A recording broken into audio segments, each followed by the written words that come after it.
Bismillah ar-Rahman ar-Rahim. Assalamu alaikum everyone. Peace be upon you. Welcome all to Islam Awareness Week of this year in the University of Sussex. We are so happy to start our Islam Awareness Week in the first day today. And inshallah we are going to start with some verses of the Quran. Then inshallah we'll go with the talk and then some questions, and we'll end it later inshallah with pizza. So some verses of the Quran now by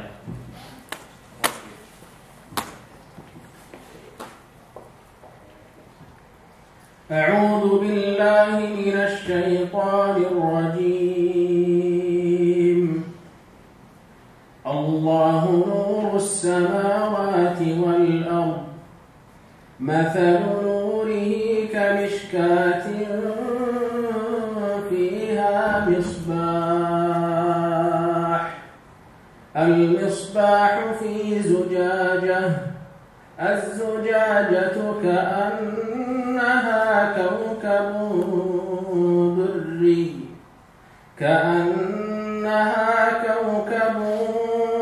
دري يوقد من شجرة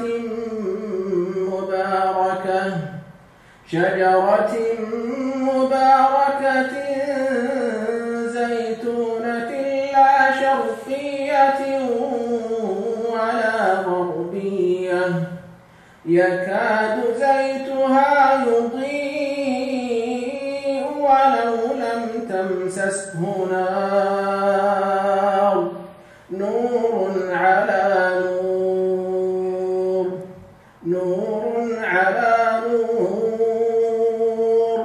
يهدي الله لنوره من يشاء ويضرب الله الأمثال للناس والله بكل شيء عليم.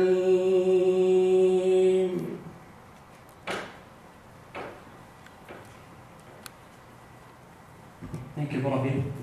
So, inshallah, we are starting today with the topic that many people know but don't really understand or know what it is, which is Prophet Mohammed.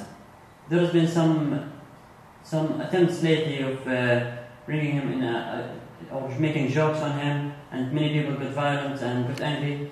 Now, the question is, who is this guy that many people get angry when people make joke of? So today, inshallah, we have Hamza Tzortzis, and he'll be talking today, inshallah, about Prophet Mohammed. So welcome.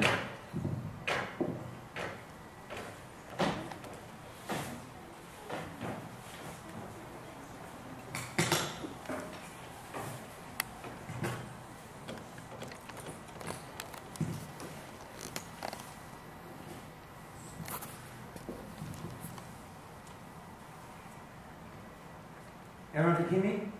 Good. I'm going to start as Muslims do in the name of God, in the name of Allah. Allah meaning Al-Ilah according to Arabic linguists, which basically means the deity. Just like if you're a Christian, you were to read the Aramaic Bible, it would be Allah. Allah meaning the deity. So when we say Allah, it's not this kind of alien Lord that only brown people worship. Yeah? It actually means the deity that is due the respect and love and obedience from humanity. So I'll start in the name of God. In alhamdulillah, wassalatu wassalamu ala rasulillah, to proceed. Thank you very much for coming. It is very cold and rainy, typical of Brighton. It is Brighton, right? Good. I always get confused between Bristol and Brighton sometimes. Every time I'm here, I'm like, thanks for inviting me, Bristol. I'm like, no, you're in Brighton. So I got it right this time. So thank you for inviting me, and thank you for coming down for us to have a very important discussion on a very important man, because I believe that we live in a certain time where we need Muhammad, upon whom be peace. This, for me, I think, is not just a rhetorical, religious, fanatical statement full of zeal, but rather I think is based upon reality. And hopefully, whoever you are, from wherever you are, you're going to hopefully realize this, or will plant a seed for you to learn and develop and research further. And yes, we can be wrong. But I'm going to give you or deliver to you something which I believe to be very true. And the statement, which is that we need Muhammad in the 21st century, is a very profound statement. Before I get into that, let's break the ice. Because when you meet someone, you shake their hand, don't you? Obviously, I'm not going to shake all your hands, but I'm talking about from the personality of Muhammad, upon whom be peace. You know, he's not alive, so we can't shake his hand, but let's understand who he was. Let's understand his background. Let's understand who this personality was from a perspective of how has he changed and affected our lives. Because every single one of you are thinking, Muhammad, who's this guy? I mean, he's some guy who lived in the 7th century. He probably, I don't know, was from the era of the goat and camel.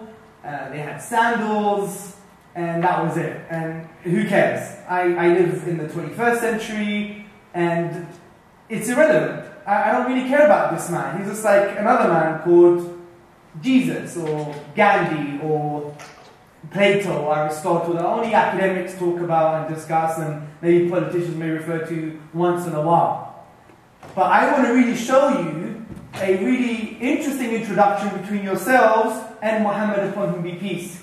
And the way I want to do that is by trying to show you how Muhammad, upon whom be peace, has affected your lives in such a profound way, in an amazing way.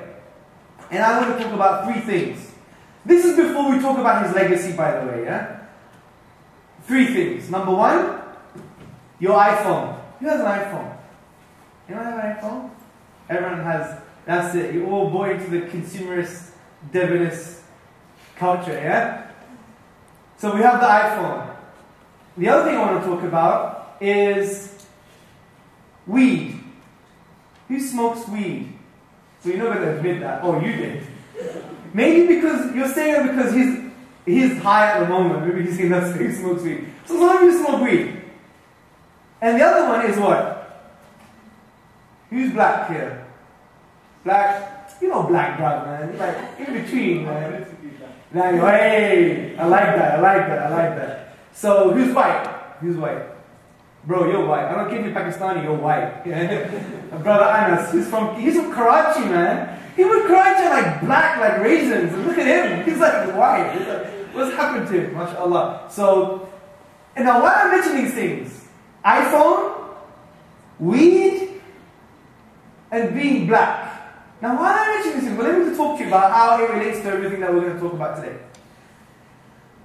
Muhammad, upon whom be peace, didn't design the iPhone, didn't make the iPhone, didn't even create any of the scientific principles to create the iPhone, but he is one of the main reasons for the iPhone. Now, let me tell you why. You might think, this guy's crazy. What are you talking about? Hamza who? Hamza TZ? There's too many consonants in his surname. He must be crazy.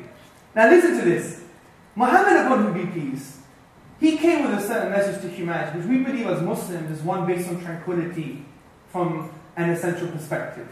He came and he produced an amazing message, and he delivered a message we believe is divine, from the divine reality, which is Islam. And Islam is very simple.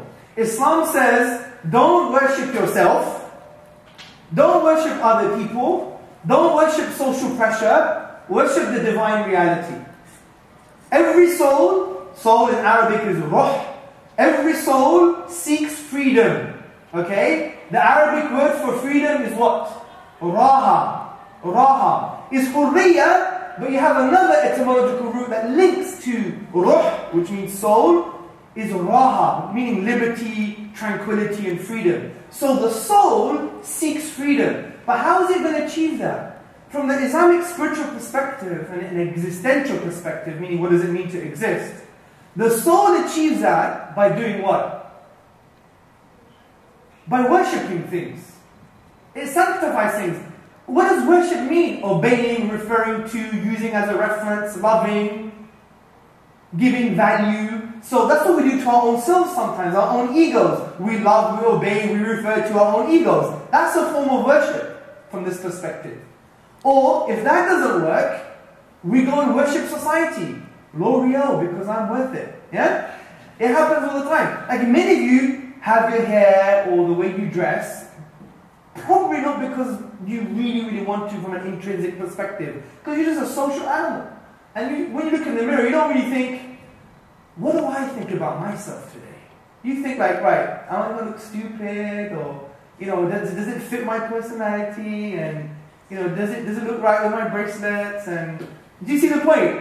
Now I know it's a crude example, but I'm just highlighting something for us to understand. So we worship the social norm or the social construct or whatever the case may be.